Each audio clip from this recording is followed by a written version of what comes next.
Hello. It's suddenly got blowy and a bit damp. Where's my dog? Where's my dog? Bird! Hello mate. Oh, that way, okay.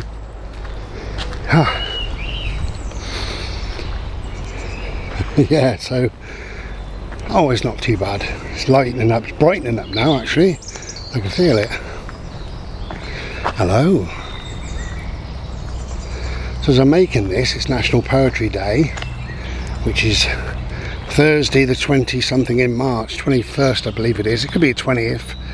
I just made a little video just to kind of nod towards the Poetry Day, National Poetry Day. So that'll be up prior to this one. But this one I'm going to make about St George's Day. Only because I've read a few comments and what have you on Facebook and under certain videos. And yeah, I just thought I'd talk about St George. Obviously I haven't got any paperwork with me or anything else, so this may not be factually correct, so don't blame me. Blame me if you want, it's up to you. It's not a long video. I don't bother with St George, I don't celebrate St George, I've got no interest in it. Now it's not to say that for a lot of people it's very, very meaningful, and you know, it really matters to them, and that's great, you know, and I'm pleased that it does in that case. Ta-da! Because we all like things to celebrate and to believe in and to mark time with, perhaps. So St George.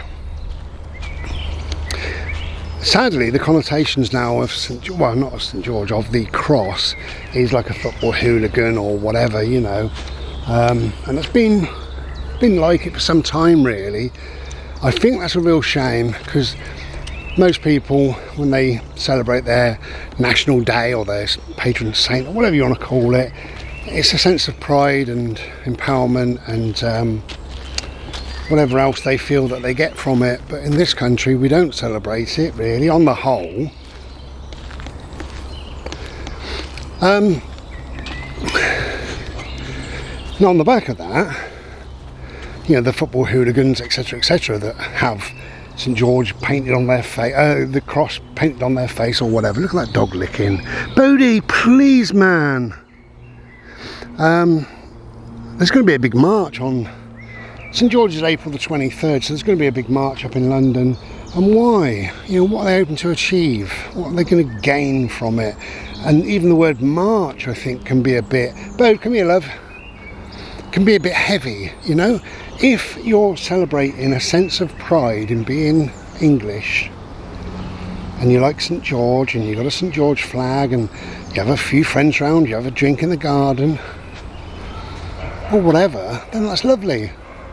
That's national pride, that's a sense of pride, that's something that you want to do. But to feel that you need to go on a march, and they're asking for as many as possible this year, let's make this massive. Well, it's not a street party, it's not a bit of fun, it's not niceness, and we all know what's going to happen and who's going to infiltrate it and how busy the police are going to be, all the arrests they're going to make and all the rest of it. So again, even this march will promote the fact that St George, the George Cross, being English, is about thuggery, is about being an idiot. It's not about sense of pride. It's not about celebrating the fact that you're English. It's not about a sense of achievement. It's not about coming together. It's about what hassle can we cause. Look at all those arrests. Yeah, that's what, you know, that's how it's going to be. Of course it's going to be. But as I say, for a lot of people, they celebrate or they kind of nod towards St George, and it's lovely, and that's great. No problem with it, because as I say, loads of other countries do. The problem that I've got really, I thought they was coming up here, they're going around. The problem I've really got with it is that it's like St Patrick, the patron saint of Ireland. He's regarded as special, and loads of people celebrate St Patrick's Day or St Paddy's Day in lots of ways. They even dye the river green sometimes. Everybody wears these little leprechaun things, hats and stuff. There's a lot of green, a lot of Guinness drunk, and it goes on, and it's a lot of fun, a real celebration, a real pointer in their year to say, look at me, I'm Irish, you know, I got Irish ancestry, I got Irish blood, this is my time to celebrate today, you know. And it's nice, it's kind of fun, but we don't get that with the English things. Now, I put a little comment under a thing on Facebook, and this guy said, you do realise that St Patrick wasn't Irish, don't you? Like, you know, you're an idiot. And I said, well, yes, I do know that. However, he lived most of his life in Ireland, he died in Ireland, and he did everything for the Irish people. So in that, well, you know, in my view, because it's all about multiculturalism, they call it, or whatever, that's multiculturalism to the T, isn't it? Somebody who didn't come from Ireland, he's got Irish ancestors and everything, but he believed so much in Ireland that he became their patron saint by doing nothing but good. So that's wonderful, but the problem I've got with St George, Bode, where are you, my friend? I'll come away from there, you're going to get really, really muddy, thank you. A few little daffs, look. These are very English, aren't they? I think. Probably not. Probably find they're Scandinavian or something. But yeah, problem that I've got with St George is he never ever came to the UK. Never came to England. He would have never heard of England, would he? Obviously. He was born in what we now call Turkey. It wasn't even a country at this time. It was kind of the border of what, Syria and Turkey and those sort of places. So he was so far removed from being English. Certainly would have never spoken English or thought about England. He wouldn't have known that, you know, even the world map wasn't done correctly, but he wouldn't have known that England even existed. So why is he the patron saint of England? And he's the patron saint of about 4 or 5 other countries at the same time, which again washes it out a little bit, I think, you know. Now, before we had St George, we had St Edmund. He was the patron saint. Why they got rid of him, I don't know. I've never looked into it. But St Edmund was English. So why not keep him? Or why not revert back to him then? Or why not choose somebody else? Somebody that is English. You know, why not? Why can't we just do that? Oh, they're coming up here. They are. Bode, come here, love. I'll be back in a sec. Come here.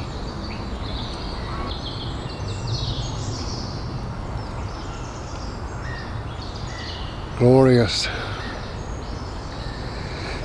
Now I must explain, because I forgot what I was saying, but I am English. Okay, I was born in England. Bode. I'm proud of being English to a degree. I'm proud of my country to a degree. I think it is or can be a lovely, beautiful country actually. Yeah, I'm not proud of politics and religion and rubbish, but that doesn't really make the country. Who is? Who's really proud of their politicians and their religion and their history to do with wars or slavery or whatever it may be? But I don't live back then, I live now, and in 2024 it's a beautiful country, or can be. We have a reasonable amount of peace and freedom, and we create a lot of, well actually we create a lot of tension, but we can create a lot of peace and bliss and just live our life, you know, as sort of bimbling old hippies, I tells you. Yeah, you don't have to just dress like me. You're all hippies, the old bloody lot of you, bimbling about the place. I've seen you. Yeah, I've seen you. Even this, you know, we're in March. It's a bit chilly. It's a glorious day though, really. It's beautiful, it's serene. It's quiet and calm. It's just lovely. Have a look on the other side, look. There we go. It is lovely, it really is. So we have got this beautiful country, and as I say, beautiful as in the views, the aesthetics of the world, of the country, of where we bimble is wonderful. Unfortunately, politicians and war and religion and laws and rules and regulations and crap makes the country feel a bit shit. But that's a feeling, that's not what the country actually is. And also, for me, the flag is a piece of cloth with colours on. That's for me. Much the same as my trousers are a piece of cloth with colour on. They mean nothing. They just hide me tallywhangle my bum from the world.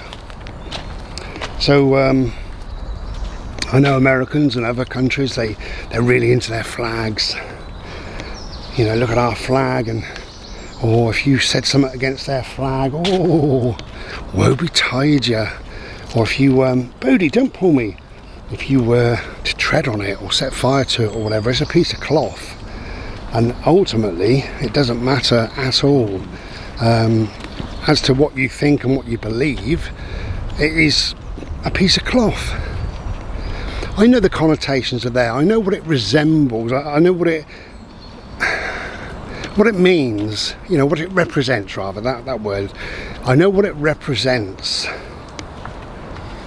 But what it is, it's just a piece of cloth. And to be worried and upset and angered and triggered because somebody has decided to spit on your piece of cloth, or don't like your piece of cloth, or Bodie, please, now, no, stop. 3 times then you walked in front of me.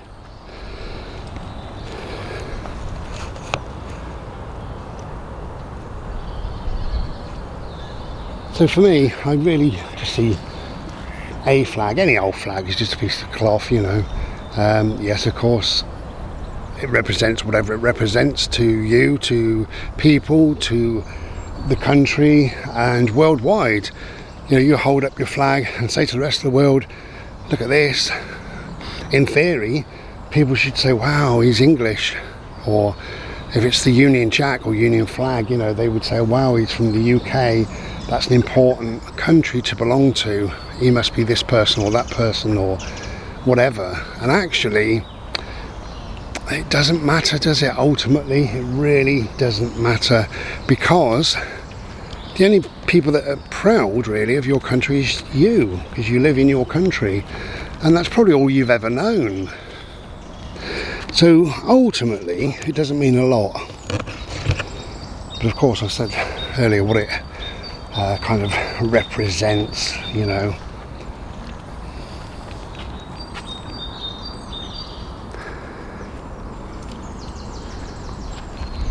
I used to have a friend years ago, sort of a friend anyway, and he only had 3 tattoos, and they were all about, well, he had George and the Dragon, because that's the fable. George killed the dragon in Uffington, Whitehorse Hill, on Dragon Hill in Whitehorse. Of course, he never came to the country, so how did he do that? Don't know. Who killed the dragon? You know, it was, I'd hope it was the New Age travellers killed the dragon, or Margaret Thatcher, as I like to call the dragon. What an old witch that was. Yeah, so that's the fable. That's one of his tattoos, was George and the Dragon. I remember George he was sat on a horse, a big sword, killing this dragon that was about the same size as the horse actually, so it didn't look very powerful. Another one was a shield, just with the cross on, St George cross, and some writing, semi-racist. A lot of times when people have tattoos, they're just verging on the racist side, just touching. It said, I can't remember the words exactly, it was just literally a shield, and it said, oh, England for the English. So that is, as far as I'm concerned, that's mildly racist. You know, England has a lot of people from wherever living in it. How can it be? How can you have Spain for the Spanish only? You know, Australian for only Australians. Absolute crap. But you do get that a lot with what people call national pride. They get a little bit just mildly racist with it. And then he had a third one. I can't remember the third one. And I said to him one evening, because he was a little bit racist, but I said to him one evening, I said, is that the only tattoos you've got? And he said, yeah. And I said, and they're all the same. He said, well, yeah, I'm proud of being English, aren't I? And I said, oh, right. Do you think the flag is English? And he said, well, of course it is. It's St George. And I said, well, if St George was born in England, and he said, where else would he be born? I said, you know, mate, I nearly said his name, mate, I said, he wasn't born in England, he had nothing to do with England, never even visited the country. And he said, well, I don't believe that. And I said, well, that's fine, you know. You're 40 odd years of age, if you can't read, then so be it. But it's a ridiculous situation.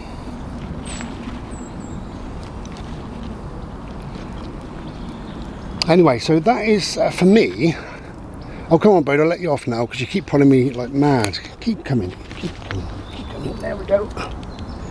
Right, don't go licking, please, okay? Because you're off the lead. Right. So for me, I don't bother celebrating anything. I don't really see the point in celebrating. I'm English, you know, I don't celebrate my birthday, I don't celebrate Christmas, I don't celebrate, well, the bloody hell is in my pocket. See that? I've tried about 20 times. Somebody's nicked my pocket. There it is. Yeah, I don't celebrate those personal things for me, so I'm not going to celebrate. I mean, I didn't choose the date of my birth, so I don't bother celebrating it. I didn't choose to be English, it was a set of circumstances. And that's what makes me laugh about all this sometimes often semi-veiled racism and what have you. Through a set of circumstances, you were born where you were born. Through a set of circumstances, you had the parents that you had. Bodie! No! You had the parents, and those parents decided a lot of things. Your name, your haircut, sometimes even your religion. Where you're going to live. They could have upped sticks, couldn't they, and moved somewhere else. So a lot of it isn't about you, so I don't really get the sense of pride bit, not really, but again, I started this video saying if you do, that's great, and I'm not mocking anybody, you know. I've lived my life and you've lived yours. Maybe you've lived your life in servitude. Maybe if you've been in the army or the navy or something like that, of course you're going to be more proud of this country than I am. You may have fought for this country, whereas I wouldn't. You know, you may feel more English for some reason. You may do. Oh Christ, that's sticky. So I'm not mocking anything. You know, you are who you are. And if you want to celebrate St George's Day, go for it. If you want to celebrate your birthday or Christmas or whatever, go for it, you know. We have one life, we've got to live it our way, and I do. But I do get a lot of flack. You wouldn't believe over the years some of the things people have said to me because I choose not to celebrate Christmas. It's my choice. And I should be able to say to somebody, oh, I don't celebrate Christmas. And they say, oh, that's fine. And I've had people say, oh yeah, why? And I think, well, I don't have to explain myself, but you know, so I say some of the reasons why. And they say, oh, you're a Scrooge, you're selfish, you're ignorant. Oh, okay. You know, and a lot more. I've had a lot more over the years. So when I say that I don't celebrate being English at all, I just am English. I don't think there's anything really there to celebrate. And if there is, then I celebrate every single breath I take. Every day I live. I don't need to worship some guy from Turkey. He was a Roman soldier. He wouldn't have even spoken English or anything, you know. It is a mockery, and I think they should bring back, if we want a saint, Saint Edmund. He was English, but you know, if not, then choose one. Let's have a look around and have a bit of a vote on it and see what we can come up with. Anyway, just my thought of today, a bit random, but you know, we're still away, but April the 23rd, I don't understand all this marching stuff. I can see that's going to cause a lot of conflict. But again, if you feel that you must march, I'm not sure what there is to march about, but if you feel that you must do that, go and do it, you know. We do live this one life. We've got to do whatever we do. Okay. We are going to carry on with a bimble. If I've offended you, then I've only offended you because of what you're thinking about the situation and the words that I've said. I've said nothing to offend you. I've told you how I feel about a particular situation. So there is nothing to be offended about. But if you want to take offence, do that, you know. Again, it's your life. I really couldn't care less. It's not important to me. It really isn't. What's important to me is how I live my life, what I feel, what I think. And what we have got in this country, which is lovely, as I said earlier, we've got freedom to a degree. You know, we can think our own thoughts at the moment. We won't do forever. Hopefully I'll be dead and gone by then. You know, we can write our words down to a degree. Although I understand they're now knuckling down on that. If you write something that is not in the common conscious, say, into Twitter or into Facebook or somewhere, you can be done. It can be a crime to have your own thoughts. Anyway, so that's it from this glorious black and white boy, and from this bald-headed criminal. If you can get outside, because it really is well worth it. Take care then, be well.